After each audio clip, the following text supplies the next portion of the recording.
뉴스룸을 시작합니다. 오늘부터 공식 선거운동이 시작됐습니다. 박영선, 오세훈 두 서울시장 후보는 첫날부터 말폭탄을 던졌습니다. 참 나쁜 후보다, 그리고 정신을 못 차렸다는 거친 말을 주고받았습니다.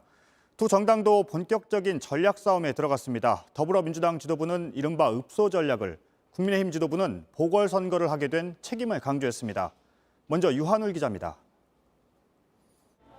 민주당 박영선 후보는 국민의힘 오세훈 후보를 실패한 시장이라고 몰아붙였습니다. 아이들에게는 참 나쁜 후보다라고 설명드립니다. 아이들의 밥그릇을 차별하는 일에 서울시장직을 걸었던 사람이고요. 두 번째는 실패한 시장이다. 오세훈 후보는 네거티브는 그만하라며 박 후보의 수직 정원 공약을 비판했습니다. 아직도 정신 못 차렸어요. 서민들을 이렇게 피눈물 나게 어려운데 자기는 폼나게 수직 정원 도시를 만든다고 인공 구조물을 세워서 거기다가 나무를 심겠다 그래요. 두 후보는 서로를 누군가의 시즌2로 깎아내리기도 했습니다. 우리는 이명박 시즌2를 결코 용납할 수 없습니다. 박영선 후보가 시장이 되면 박원순 시즌2다 이렇게 얘기를 했습니다. 이런 가운데 민주당은 정권을 심판할 때는 아니라며 읍소 전략을 폈습니다. 심판할 것은 해야죠. 그러나 임기 1년짜리 시장이 할 일은 아니잖아요. 일만 해도 모자랄 판에. 절실하고 겸손하게 서울과 부산 시민들에게 호소합니다. 이번 선거에서 더불어민주당을 지지해 주십시오. 반면 국민의힘은 이번 보궐선거의 원인이 민주당 시장들 때문이란 점을 부각하는 데 집중했습니다. 박원순 전 시장의 권력형 성폭력으로 이루어지는 선거인 만큼 이 성폭력에 대한 문제가 아마 가장 중요하지 않을까. 민주당 시장들의 성범죄로 생기는 이 선거, 민주당을 심판하는 것이 가장 본질이라고. JTBC 유한울입니다. 앞으로 2주간 후보들에겐 1분 1초가 아쉬울 수 있습니다. 실제 오늘 0시가 되자마자 후보들은 바로 바쁘게 움직였습니다. 두 서울시장 후보의 하루를 JTBC 기자들이 밀착해서 취재했습니다. 황예린, 전다빈 기자가 차례로 보도합니다. 박영선 후보가 사원복을 입습니다. 서울 홍익대 앞 편의점에서 잠시 일을 해보기 위해서입니다. 지금은 자정을 조금 넘긴 시간입니다. 여느 때처럼 야식으로 도시락을 먹으려고 하는데요. 이렇게 들고 계산대로 가면 어서 오세요. 네. 박영선 더불어민주당 후보가 직접 계산을 합니다. 이곳을 첫 선거운동 장소로 잡은 건 아르바이트로 바쁜 젊은 층의 목소리를 듣기 위해서입니다. 월세 한 달에 지금 한 달에 50만 원. 서울시에서 네. 20만 원 월세 지원해 주는 시장이 되면은 그것도 우선 하려고 도움 되실까요? 6시간여 만에 날이 밝고 처음 찾은 곳은 박 후보를 내리 3선 국회의원으로 택해줬던 구로구였습니다. 저의 그 정치적 고향이죠, 구로. 정오에는 출정식을 크게 열었습니다. 민주당 의원들이 참석해 다 함께 율동을 하며 박 후보를 응원했습니다. 이제 대한민국 최초의 서울시장이 될 사람, 여성 서울시장이 될 사람 누굽니까? 박영선! 박 후보는 LH 투기 의혹으로 화난 서울 시민들을 향해 지지를 호소했습니다. 어떠한 어려운 길도 피하지 않았습니다. 제가 서울 시민의 그런 화를 다 풀어드리겠습니다. 이렇게 박 후보는 선거운동 첫날 7곳의 현장을 찾고 3개의 인터뷰를 소화했습니다. JTBC 황예린입니다. 자정을 막 넘긴 시간입니다. 오세훈 후보는 첫 선거 일정으로 지하철 차량기지를 찾았습니다. 지금 불과 한 선원양 정도 했는데 벌써 온몸이 땀으로 젖어옵니다. 코로나19 방역을 위해서 밤새도록 애쓰시는 분들 어떻게 고생하시는지도 뵙고 6시간여 만에 이번에는 당세가 약한 은평구로 뛰어간 오 후보. 은평구에 오자마자 첫 번째.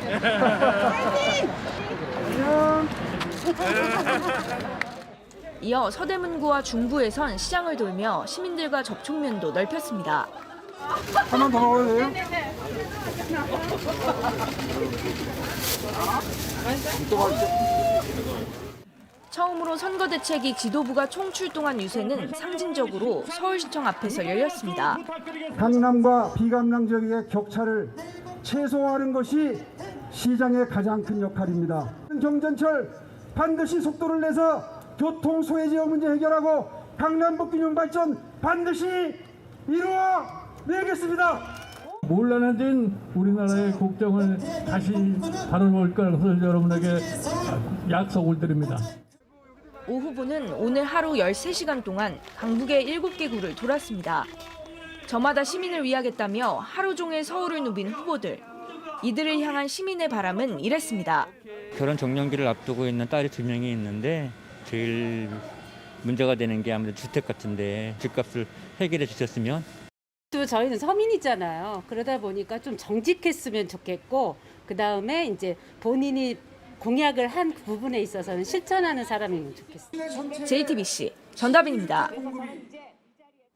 이번엔 부산으로 가보겠습니다. 김필준 기자, 민주당의 김영춘 후보 그리고 국민의힘 박형준 후보 오늘 어떻게 선거운동을 시작했습니까?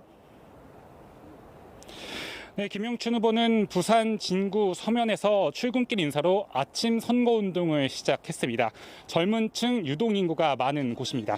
박형준 후보는 부산 중구 강복동에서 출근길 시민들을 맞았습니다. 부산 구도심의 중심인 곳입니다. 각 후보들이 일단 지지층들이 많이 몰릴 것으로 예상되는 곳에서 선거운동의 첫 발을 뗀 겁니다. 서울에선 후보들끼리 거친 말들이 오갔습니다. 부산은 어떻습니까? 네, 김영춘 후보는 박형준 후보 개인 공격에 초점을 맞췄고 박형준 후보는 정권 심판론에 무게를 실었습니다. 이어서 들어보시죠. 의욕투성이인 야당 후보, 말만 번지른 그 후보에게 부산의 운명을 맡겨서 부산이 살 수 있겠습니까? 이번 선거는 누가 뭐라 그래도 지난 4년 정권의 국정 운영에 대한 평가를 하는 선거입니다. 두 후보를 지원하는 유세도 오늘 있었습니다. 그 내용도 전해주시죠. 네, 여당에서는 지도부가 내려와서 김 후보에게 힘을 실어줬습니다. 지지율 열세를 만회하기 위해서 지원을 아끼지 않은 모양새입니다. 박 후보도 국민의힘 의원들이 나서서 지원을 받았는데요. 이번 보궐선거의 원인을 집중 조명했습니다. 이것도 역시 이어서 들어보시겠습니다. 이번 보궐선거 서울과 부산에서 치러지고 있는데 현재 당서열 1위가 첫 번째 일정을 이곳 부산에서 시작하고 있다. 이 점 알아주시면 고맙겠습니다. 사실 이 선거 자체가 여성 비하적인 그런 마인드를 가진 시장님 때문에 일어난 일이 아니겠습니까? 여성을 하나의 인격체로 보지 않고 희롱의 대상으로 보는. 네, 지금 이 시각에도 혹시 선거운동을 하고 있습니까? 예, 김영춘 후보는 곧 부산 한의사협회와 간담회를 가질 예정입니다. 박형준 후보는 젊은의 거리 서면에서 장제원 의원 등 부산 지역 국민의힘 의원들과 함께 합동 유세를 하고 있습니다. 네, 부산에서 김필준 기자였습니다. 다시 서울을 보면 양측은 상대 후보가 했던 말도 검증의 도마에 올리고 있습니다. 더불어민주당이 2년 전에 오세훈 후보가 했던 대통령 비판 발언을 꺼내들자 국민의힘은 박영선 후보가 5년 전에 했던 발언으로 맞받았습니다. 최승기 기자입니다. 민주당은 오세훈 후보를 극우 정치인이라고 비판합니다. 2년 전 오 후보가 한국기독교총연합회 집회에서 한 발언을 특히 문제 삼으면서입니다. 완전히 극우 정치인입니다. MB 아바타를 넘어서서 극우 정치인입니다. 당시 오 후보는 문재인 대통령의 경제평가를 비판하면서 중증 치매 환자 같은 소리를 한다고 비판한 바 있습니다. 국민의힘도 반격에 나섰습니다. 박 후보가 5년 전 국회 기도회에 참석해 차별금지법, 동성애법에 반대한 걸 비판한 겁니다. 두 후보가 참석했던 행사가 모두 사랑제일교회 목사 전광훈 씨가 주최 측이었다는 점을 지적하면서입니다.